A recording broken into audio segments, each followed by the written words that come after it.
This is iRacing.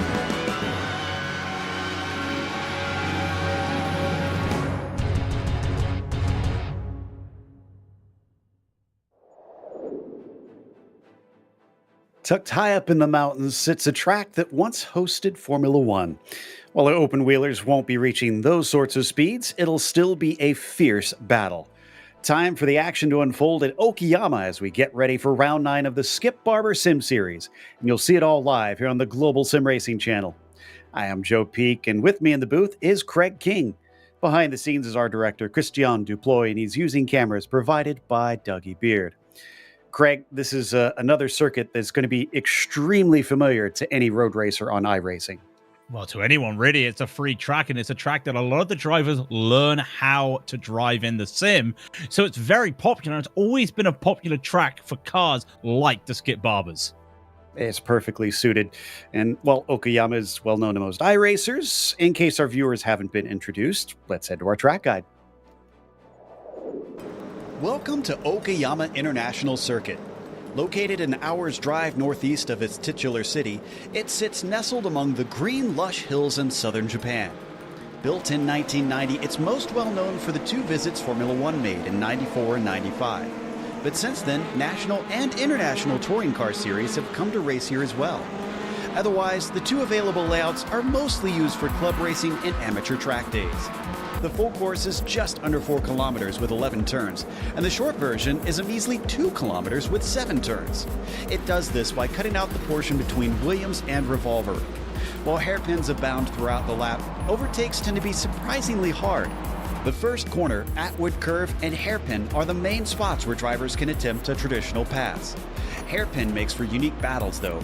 The unusually steep banking for a road course, plus the switch back into Revolver, means that holding it around the outside can reward a brave driver. However, while it is a more modern facility, runoff in some places is shockingly small, and it can be easy to damage your car. This section in particular around Revolver, Piper, and Redmond gets slightly claustrophobic. The pit entry requires some practice since you must use the inside lane of Mike Knight, otherwise you'll get a penalty. While it might not see as much use in the real world, here on iRacing, this track is part of the base content, and so new road racers will find themselves here frequently. With it being suitable for a wide range of styles of cars, it's sure to excite many of the competitors who tackle it. Well, let's take a look at this place here, Craig, because the layout's not really quite like a lot of the other major Japanese circuits.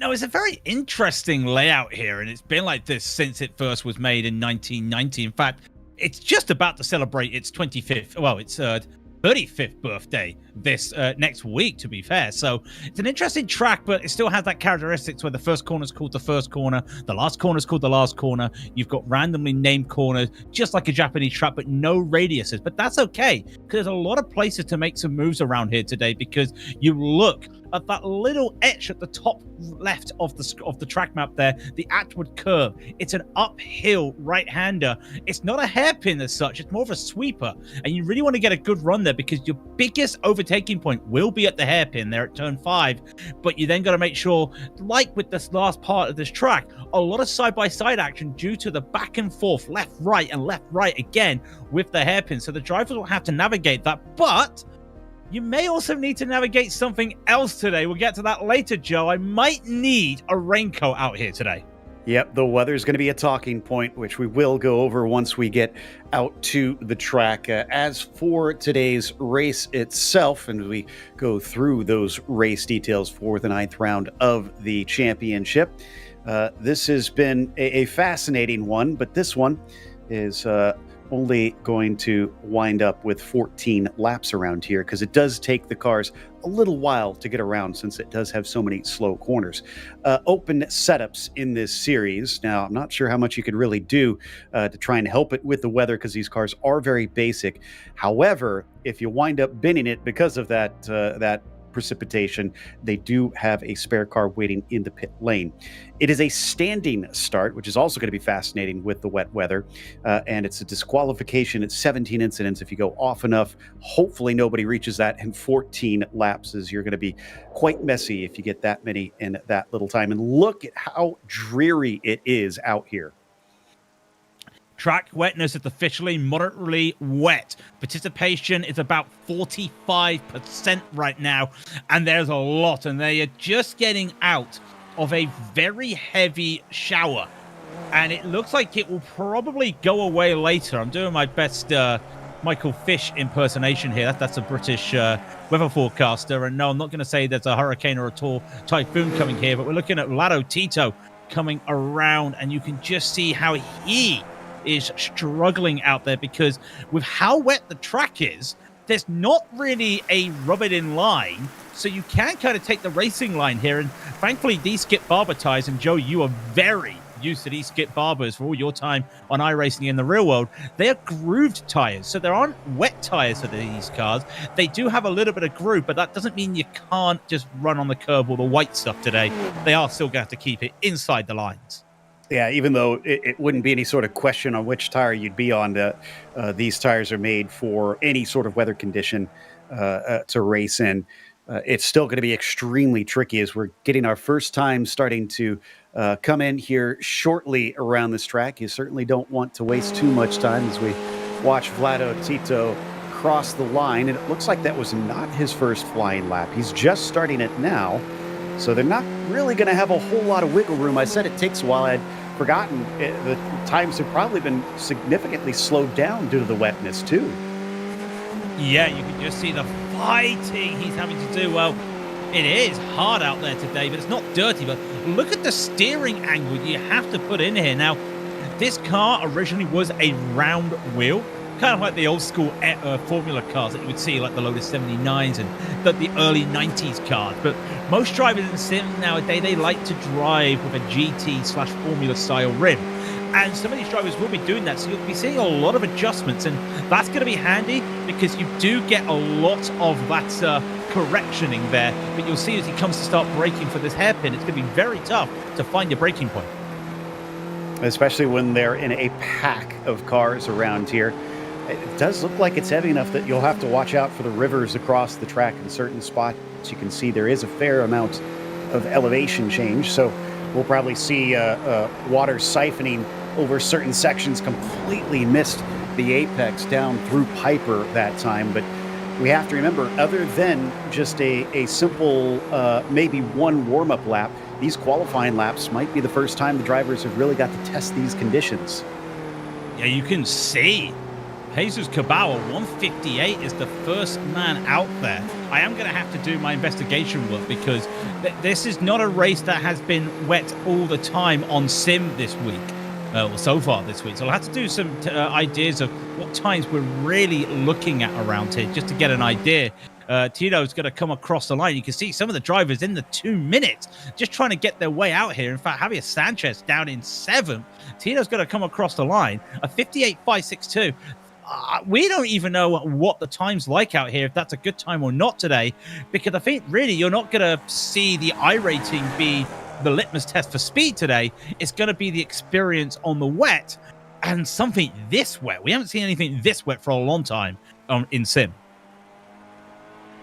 Certainly is going to be tricky conditions, and I'm glad that it is in the sim and not the real world, because I feel like this would be extremely difficult, maybe even a bit dangerous with how much wetness we are seeing out on the track. So only 10 cars have managed to set a time. I can imagine there's maybe a few that have had off tracks here and there. There's Xavier Sanchez, and his first lap was good enough for a 1:59.3. That's 1.3 seconds off of the pole. That is, I mean, in 8th position, that's a much bigger gap than we're used to seeing here in top split in the Skippies. Yeah, and I have just been trying to just dig out some stats right now. We look at the 57 that DeBaz sets as well for watching Tero Hayton go around. 1:44.447, the fastest qualifying time this week in any race. That's definitely a dry race. So for the likes of the number 1 car to really struggle here today, you can just see that different. 57, the fastest time. That's almost a 13-second difference. Hayton goes up into 4th. I don't think we're going to see every driver even set a lap out here. This is a 2-minute lap, 8 minutes for qualifying. You get one mistake, and if you get one mistake, that's it. Jeff Randall just find some time, though, to take pole position. Interesting. Guardia crosses his second lap, a 57.8. And six, rather. That's good enough for the front row. Puts him within a tenth of Randall. It's getting much closer on the second time around. Drivers clearly learning with each and every circuit around here. German Suarez, in the meantime, his first lap was the only one that counted. His second lap got deleted. He's going to remain in 13th. This is really surprising because you look at the numbers. Remember, if you're not used to iRacing, the lower the number, it's the higher iRacing you have in the split, and you're seeing a lot of the higher numbers not being near the front. And just for an idea, you've got 7K drivers and you've got some 3K drivers, some 5K drivers. You've got a big mix out there as Marty Cabal comes across and hasn't set a first lap time. And look at the sliding, because you want to slide the Skip Barbers out. Usually they don't have that wing is just superficial, because due to the power you want to slide that rear out. Not exactly where you want to go, but Marty, ayos dos míos, what a time. Half a second nearly quicker than everybody else. Certainly has put on a showing. And I don't think we'll get any other cars across the line in time, unfortunately. So our grid is effectively set here. DeBass impressing fourth with the number 11, and Van Alst as well with the number 10 sitting in fifth. So outperforming themselves as we head on over into the race session and go through our starting grid. Marty Cabal on the pole. Jeff Randall will be starting next to him. Raul Guardia will be in third. Ben DeBass, as I said, will be P4 with Mike Van Alst in fifth. Then Vlado Tito, only sixth today. Xavier Sanchez, P7, as Tiro Heitinen. Again, a bit of a surprise, sitting in the eighth spot. Jesus Cabal will start in ninth. Top 10 going to be rounded out by Pablo Hoglar. And then we get to Ruben Diaz, who will be in 11th with Terrence Baldwin in 12th. Danny Calderon will take that unlucky 13th with Steph Herman, the number 2 car, in 14th. Herman Suarez will be 15th, and Adrian Vitala will be the last of the time qualifiers in 16th, which means in terms of iRacing, Paul Smithworth will be 17th, Glenn Irwin will be 18th, Jose Pina 19th, Jose Luis Fernandez Urres will be 20th, and just the one name on their own on the last page, Juan Antonio Hernandez will be 21st today in this 21 car field in the wet Okayama. Okay, so drivers are just about lined up for this one. 14 laps to try to survive this weather. Let me take a look at that radar again. It has lightened up, it looks like, and I see just a couple breaks in the clouds, but not enough to really affect this. It is going to remain wet for the majority of the race, it appears. So how will the drivers adapt to that as we wait for the last of them to line up? We just need our pole sitter in fourth place, and we are good to go. And now it's just our pole sitter, as DeBass has now rocked up there into his spot. And looks like Marty's just going to make them wait as long as he can so he doesn't have to sit too long on that front row. Don't need to worry about any tires going cool, because they're already going to be cold as they don't have tire warmers in this series. Just maybe making sure that he doesn't have to sit and think too hard about what's going to be happening with this standing start. There he is. That means we'll start to get the lights up as the engines rev here for round 9 in the Skip Barber Sim Series, and the green flag is out as they accelerate away. It's not a great start from Marty. Randall's already up the inside, looking to take that top position away down to the first corner. In fact, watch out for Jeff Randall also trying to slide up the inside into the first corner as they all tiptoe their way through. Tiptoeing their way through, and everyone is giving each other some space here. Normally a little bit of a free wide corner there at first corner at the start of a race, but as they come into Williams and the Moss S, trying to keep it single file, just that one overlap at the front there. Guardia just getting past Cabal. Not a good start. He had a terrible launch, almost a delayed launch, and then losing another position as Cabal just touches wheels with the rear of Guardia.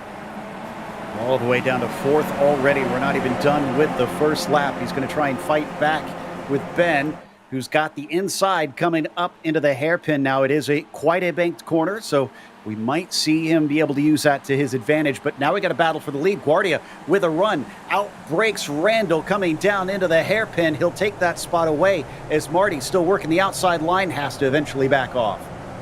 Has to back off, and you just saw it got on the throttle a bit too hot. Even these cars, even with the lack of power that they have compared to what you see in a modern day Formula car, really just struggling to get the power down. Still some more battles. This is the biggest gainer so far in the first lap. It's Paul Smith-Hurst. He had 3, looking for 4 if he can get past Suarez, and actually he will just officially get past Suarez, but almost goes into the back there. A Steph Herman into the wet kitty litter. That hasn't been clean. He's going to go all the way down the field. All the way to 21st. Pena, the only car that isn't able to overtake him. Cabell still behind DeBass, but it looks like DeBass is now starting to take a look on Randall as they enter onto the main straight for the first time in anger. Your new leader, Guardia, at the line. Randall second, DeBass in third as our pole sitter still languishes in fourth. Van Alst now in the 6th spot. Pokes himself out into the clear air for a brief moment looking into turn 1. He's given space by Vlado Tito, but he can't quite find the grip on the inside. And even though we're seeing some sun coming, the rain is still hard out there. I just saw a little twitch as well. Cabal is struggling up ahead. He's 2 cars ahead here. So just trying to keep it clean. But even though you can see that the tires are clearing a small line, the rain is constant. I think if this was like F1, we'd be looking at level 2. And you can see some drivers just trying to take it wider and taking different lines. Alst really trying to take a different line, catching Tito off there. We've had some issues in the background, it looks like. Jesus Cabal, I think, has had a moment out there. He has, and he's gone to the back of the field, but the leader's almost going 2 by 2, but no effort, Jeff, to make a move at the moment.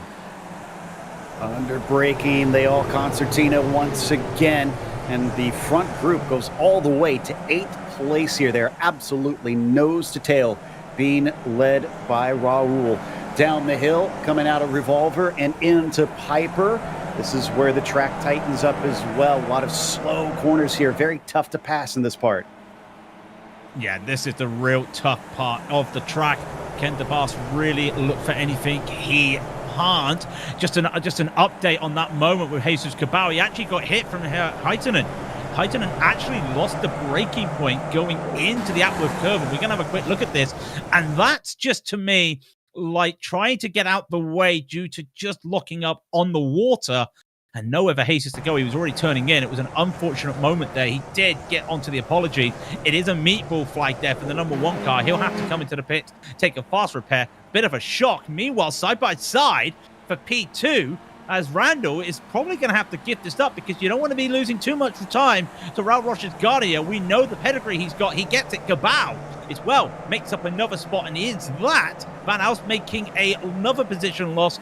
He's battling Tito and Van Alst, and I think just a little bump there does get on by, but look how far ahead now Guardia is. A little bit of elbows out, but a gentle nudge between Vlado and Mike there, at least this time. But doing a good job holding on to this group as we check back in with Baldwin way off the racing line. Curious how much that...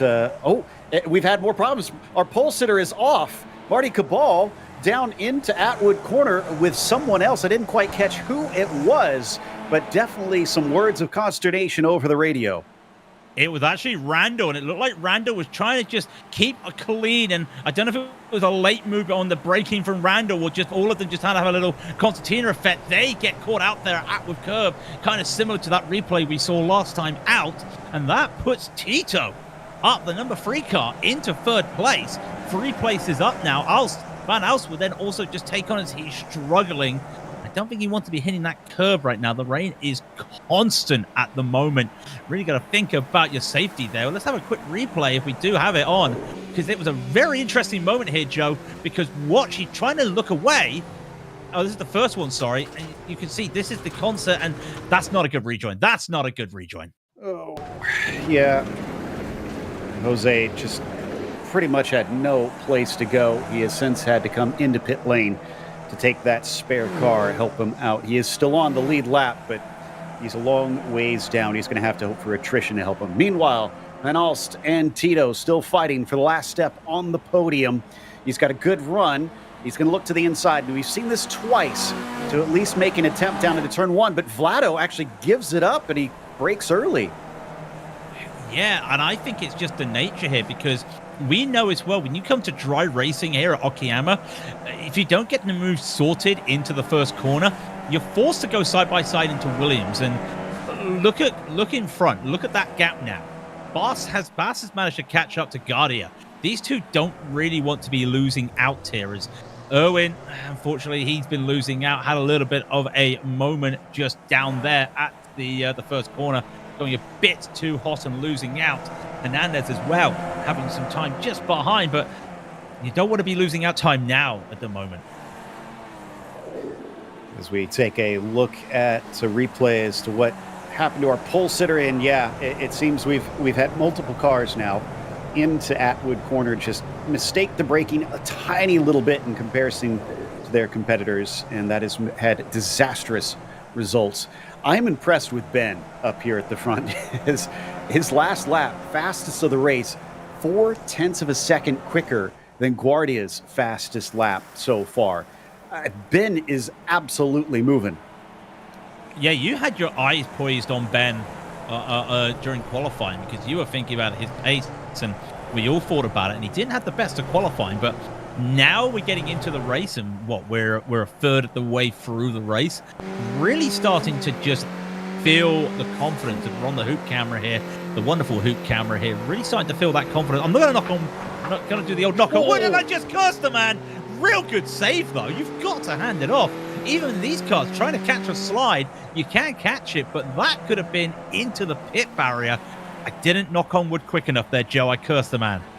Yeah, and that was, I think, a little bit of the wet curb that caused him to slide. Great catch on what is a very short straightaway, but it compromised his line.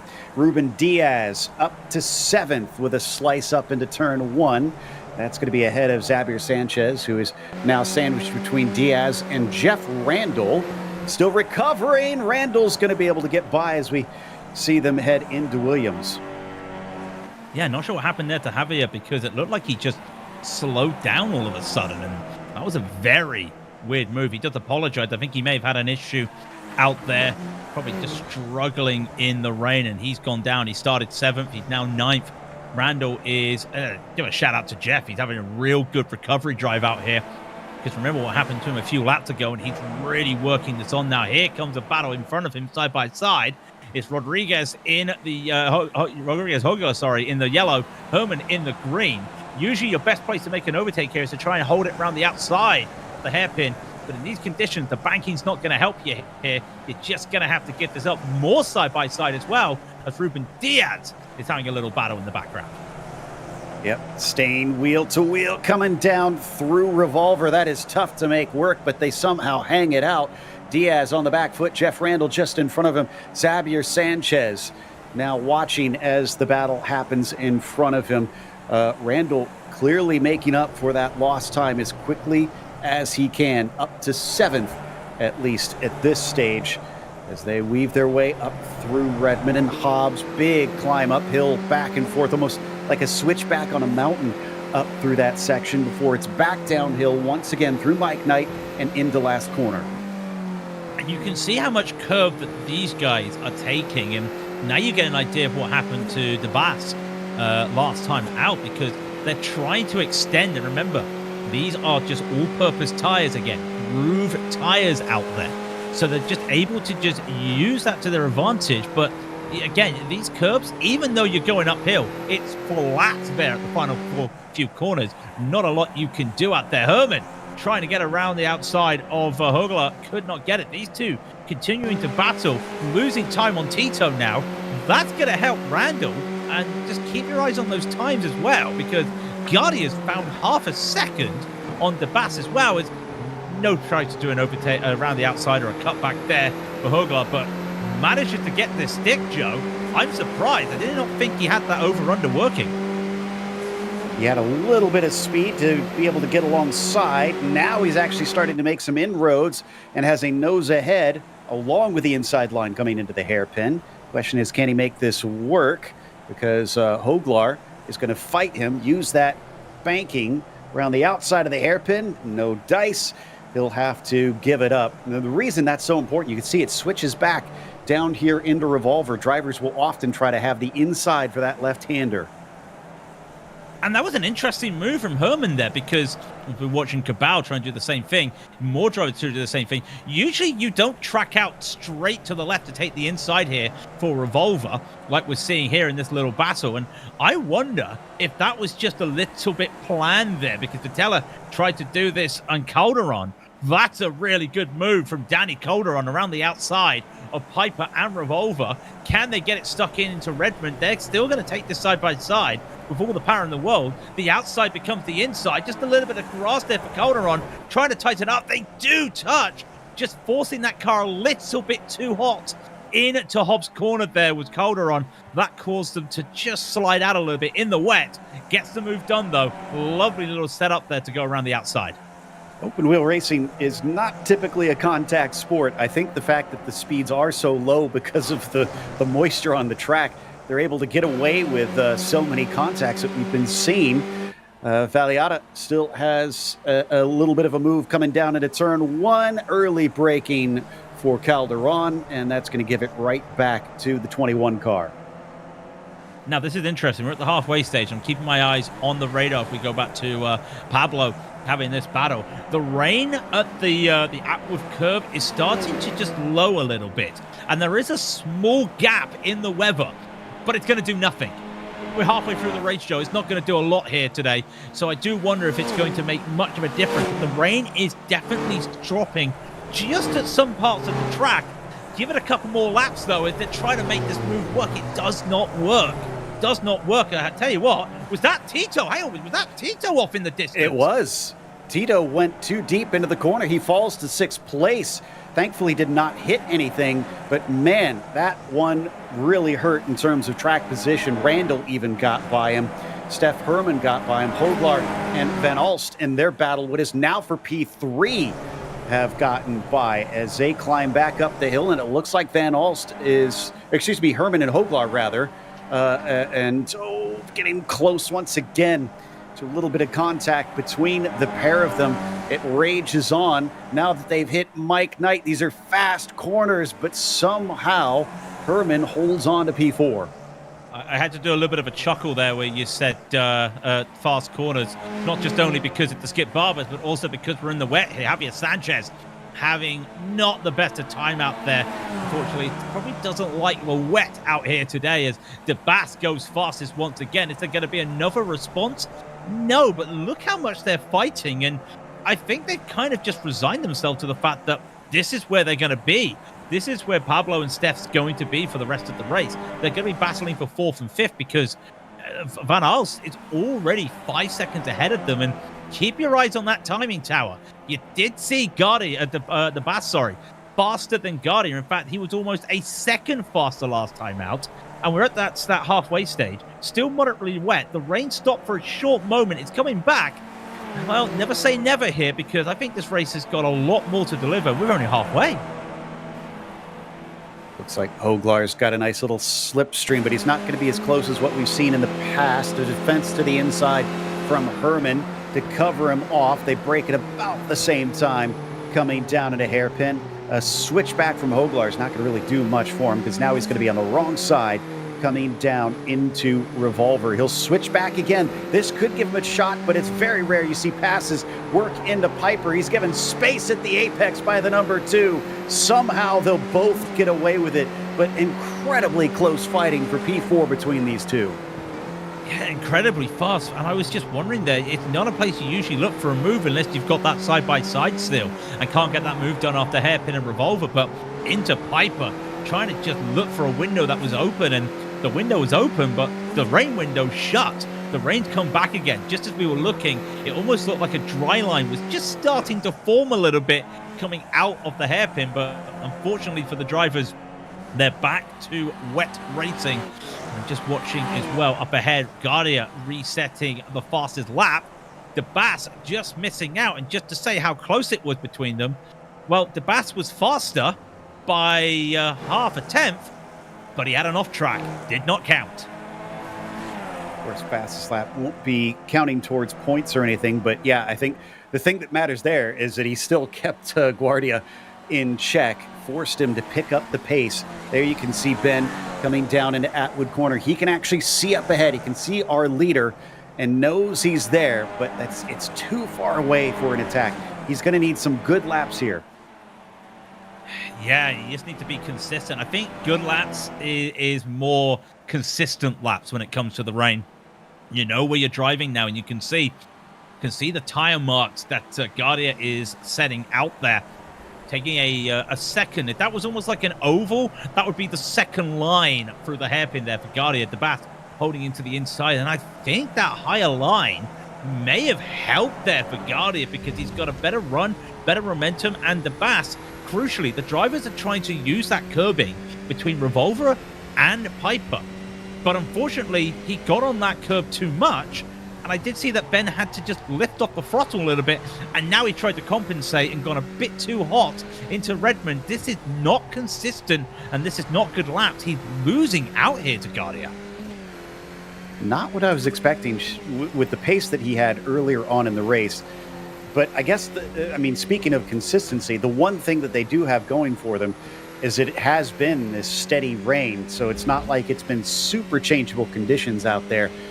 Once they figured out kind of where the braking can go, it should stay relatively the same, as these tires shouldn't wear out too much and find themselves having to change that. Guardia responds. He now sets the fastest lap of the race down to a 53.3. Herman responds as well with a 53.288. Give a little bit of context here when it comes to the lap time. In the dry, they've been doing 33s. Some drivers in the 34th, but some of these drivers right here, in fact, you've got Jesus Cabal at 9th position right now. He did a 43.7 in the dry, and he's doing a 53.7. And Guardia is doing about that. But an interesting thing we haven't talked about today, Joe, we talked about the weather. One thing about the weather we've not talked about, we're watching Irwin having his battle with Vialta and also Calderon. The wind has been a southerly wind, and it's been about 10, 15 miles an hour all race. For context, that means when you're on the start-finish line, you've got a tailwind. When you're coming down to the hairpin, you've practically got the wind right in front of you, really stopping drivers, and that may explain a lot of the lack of overtakes we've seen going into the hairpin today. That's a good point. Following Irwin, it looks like Calderon's under threat this time. Glenn's got the inside. We watch from on board Adrian, and now we get to see who is the latest of the late breakers in these gloomy conditions. It looks like it's going to be Irwin. Just about edges him out, and that is going to be up into P13 for the number 15. Yeah, good move. I did think for a moment, did Calderon have that? We're talking about Guardia having a better line, taking that middle line through the hairpin last time out. Did not work for him this time out. So Calderon having to just reset and recharge, and you can see as well on the outskirts of some of these corners, a lot of gravel going up. The Bass takes another 7/10, and that battle for the lead is something we have to look at now with the final 4 laps to go. Randall does take that fastest lap again. No point for fastest lap, but the fact that Ben was faster than Guardia, right now, this is going to turn into a very late battle. He just needs to string another one of those quick laps on and put the pressure on Guardia. Question is, even in these cold temperatures, are those tires a little bit too worn now for Guardia? That's a question mark, but usually these tires don't wear out all that quickly. They can overheat, but I don't think that's an issue that we've got in these conditions. You mentioned Randall. I have to imagine he's going to be wondering what could have been the fact that he's been setting the fastest lap of the race at times, and he's about 10 seconds behind our leaders. Behind him, right in front of him, that's Hoglar, and he's working on a pass. This is for 5th overall, coming down to the hairpin. Hoglar goes deep, and Randall has to back out of it as he gets elbowed to the side. Yeah, are you ready for some motor racing? It's not football. This is really contact sport out here today. As you were saying, Randall probably wasn't expecting that because Hoglar went a bit too hot into the corner. Thankfully, no damage there for the Englishman. And he's going to have to try and get that position back. What a run as well. Hoglar up 5 places. Herman, he's checked out. He's up 10 today. Some real moves up at the top of the field today for some of these drivers. Maybe get that top 5. I always like to joke it's the most important position on iRacing. Why is that, Joe? It's the first position. If they start tracking your finishing, they always track your top 5s. Exactly. I've always kind of wished that they had stats for podiums for us. But as we come back to DeBass, he's now on the attack. He's on the outside coming into turn 1. Guardia has been caught. We have 3 laps to go. Is that enough time for Ben to be able to make it by this number 5 machine? As they exit out of Williams, he drops back just a little bit, and then up in the right-hand corner, you can see that battle between Randall and Hoglar rages on. Randall has finally gotten by. Yeah, finally got him by with that move into Williams, and we'll hold that now into Moss, but we still got on the main screen the battle for the lead. We're going to try and do side-by-side here just to see if we see any moves here going into the Atworth curves. Nothing, and we do see Tito's gone a bit too wide, so eyes back into this battle. Is there going to be a look from Bass? Is he going to look for this? He will slide out, and he's taking that wide line again. He dipped his tire on the grass there. That may not hurt him. Around the outside, off the hairpin corner to the inside of Revolver, and he gets that move done. Is there a response from Guardia? The door's open, and the door will keep open, but he slides too much for a Skip Barber, and Ben DeBass takes the lead. Oh, there was mere inches between them at multiple points throughout that battle, and once again, Raul keeps trying to send it in deep and then gets balked coming down to the apex. Can he do something onto the main straight now that he's going to have the slipstream? It'll be 2 to go at the line. This is really tight stuff between the pair of them. They can leave nothing to chance. I mean, there are small margins to play with here. Small margins to play with, and hey, this is the margins that you want to play with. The last couple times out, Ben has taken moves around the outside. Guardia, we know his pedigree, Joe. We know that that's not the type of driver he is. He likes to do it the conventional way, and he wants to force the issue, and that's what he's doing. Look how tightly he's holding into the apex there at first corner, and now bunches in. He's looking to try and open it because he's got more confidence on those tires. I'm surprised right now, Joe. He was trying to take that inside line, which is usually a no-no in the wet, and almost made it work. It's been a fascinating dynamic between the pair of them. He's so close under braking coming down, and it's too hot into Atwood by Ben. That opens the door. Raul able to out-drag him coming up the hill to have his nose ahead. Last time this happened on the last lap, though, DeBass came around the outside and took the lead away. Has he been able to learn that well enough to be able to do it a second time? Or is Raul going to be able to defend now that he's got an idea of exactly what Ben is trying to do? They'll hang tough coming around the hairpin. And no, DeBass is going to be able to hold that inside line down into Revolver. Great defending, and he did the exact same thing he did last time, but he's left that door open at Piper once again, but Guardia's too close to make use of this. And now remember, Guardia tried to look at it here into Redmond, but look at the banking. You're also looking at that free car battle going on. Hoglar trying to make a little move here onto Jeff Randall, and he's going to actually do it, and he can't do it. They're going to have an overlap as well. Leaders having more battles, in the back of the field having more battles. Did you expect a wet race, anything like this? In the picture, Herman holds that on. Guardia is going to have to look for a move, but look at those three battling as they start ready to take the white flag. Leaders take the white flag now. What has Guardia got? And look at the wet serpentine come out from Ben DeBass.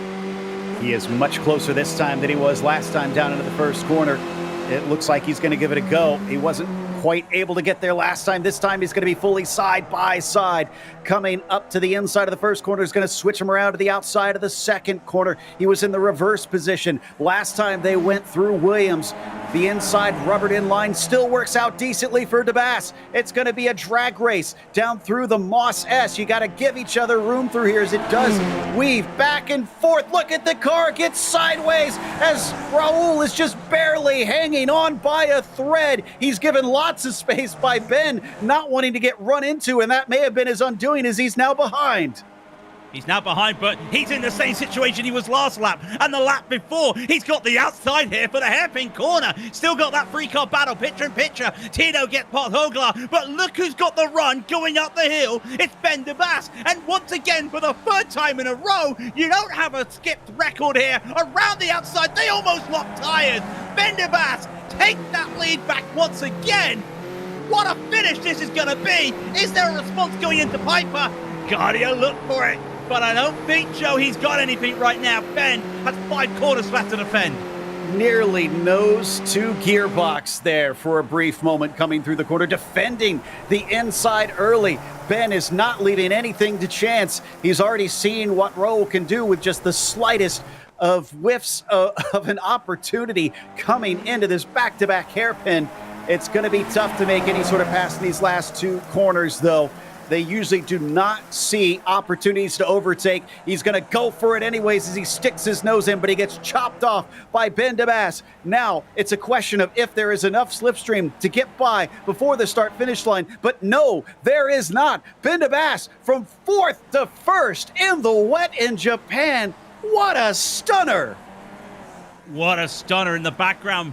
Van Alst almost had a late charge. Steph Herman take the fastest lap, and look at the side-by-side coming across the line. Jeff Randall is just going to pit Vlado Tito there. Rahula lost a few laps there as well. We've got more battles in the background. Javier Sanchez has to hold off Glenn Irwin at the end of this race. It's not been the race for Javier. It's been a good little race for Irvin. Is there going to be a move here? He's got the run, but I think he's going to run out of asphalt. He is indeed. That is going to be so frustrating. And I'm just having a look. That gap between Herman and Tito, 0.009. Woo. And for Jeff Randall, I mean, I'm sure he's glad he beat Tito to the line. But remember, he started on the front row, barely sneaking into 5th place. It's going to be a disappointment for the number 4 car as the last of our drivers cross the line and wrap this one up. Let's take a look at how those results wound up here today. Whew, that was some fun. Ben de Bass takes the win, charging up through his 4th place starting position past some of the quickest in this series. Raul Guardia could not hold him behind. He still takes a P2. Mike Van Alst gets a nice podium over Steph Herman, who wound up in 4th today. Jeff Randall was P5. Vlado Tito was 6th position. Then it was Pablo Hoglar in 7th, Paul Smithhurst in 8th, and Jesus Cabal 9th. Ruben Martin Diaz was in 10th today. Yeah, Martin Cabal was 11th, unfortunately, after starting pole position. Javier Sanchez will finish in 12th, and then Glenn Irwin, as we just saw there, finishes in 13th. Danny Calderon had some fantastic battles, finishes in 14th, ahead of Adrian Vialta, who apparently had a little bit of FPS problems. Terrence Baldwin falls down 4 to 16th, with Jose Pina in 17th. Tero Heitonen, what could have been the number 1 car, loses 10 positions down into 18th. Herman Suarez will be 19th, last man on the lead lap. Jose Uriz will be 1 lap down in 20th, and then an early retiree for Juan Antonio Hernandez, who was 3 laps down in 21st. Sure, not what he was hoping for here today. It always amuses me, Craig, that it takes a wet, cold race to often spice things up like this, but boy, did it. I mean, I know it always tends to kind of give us an exciting race. Things are changeable. Drivers are having to adapt constantly. But I was not expecting the driver who qualified 4th with a number 11 on his car to charge to the lead. But I'm not also expecting the number, I'm just checking on my screen, the number 13 car to get pole position by half a second. Like, we were seeing some really interesting times out there and performances. I mean, it just goes to show that some drivers, there's not a knock at them, it's just the way it is. Some drivers don't like getting their feet wet, because you look at Tero, the number 1 car, almost 8,000 iRating. It was a day to forget for him. And then you see somebody, as we were saying, the Bass. In fact, you look at the top 10, the number 11 car was 1st, the number 10 car was 3rd. Some of those top drivers weren't even competing for the victory, let alone the podium. I think we've discovered a few Rainmeisters in this series today. We'll have to watch out if we get any more rain races like this, if those few who wound up at the top suddenly find themselves rising and gaining a little bit of I rating today. But it looks like the drivers, unfortunately, not able to join us for any interviews. We keep hoping they'd come in. I'd love to hear some perspectives, especially about today's race and what the track felt like out there. Yeah, I would. I think they're probably also just trying to get themselves dry. Remember, this is an open wheel, so the race suits, the virtual race suits are a little bit wet, a little bit heavy. You know what it's like when it gets a bit wet. So, yeah, it's going to be interesting out there. I think some of the drivers really were enjoying it. Like, again, these cars, you love to slide these cars around, but you don't want to slide them in the wet tip. And thankfully, when we talk about sliding, we will talk about it later. Next week's going to be a little bit different. It's going to be a little bit warmer, a little bit drier. And I get to see something I haven't seen for a while. We're at Spa next week, Joe. And I hate to say it, but the old podium, the old box at the bottom of the classic pit, I don't know if you've seen, that's now gone. This is the first time I get to see it in Sim, being that it's now gone in the real world. Yeah, and the other thing is that this is a hugely oversized track for these cars.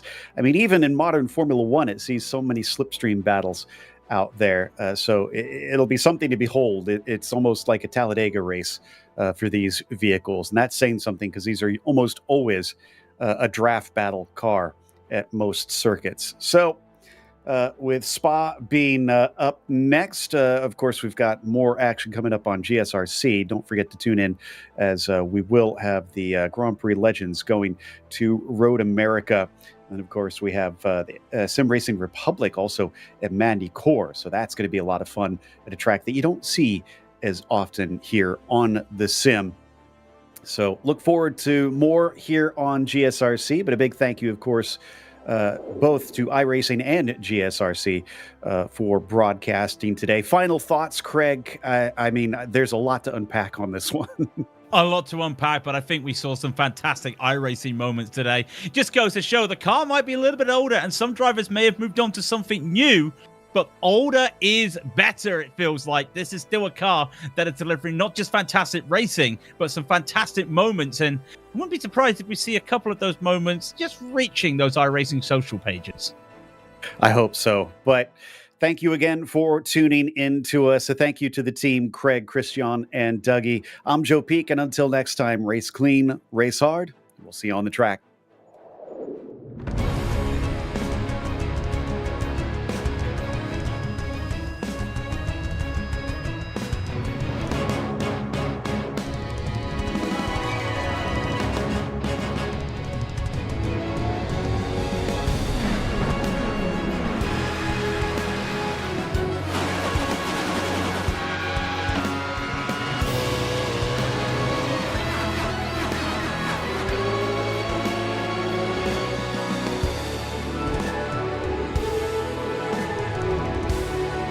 This is iRacing.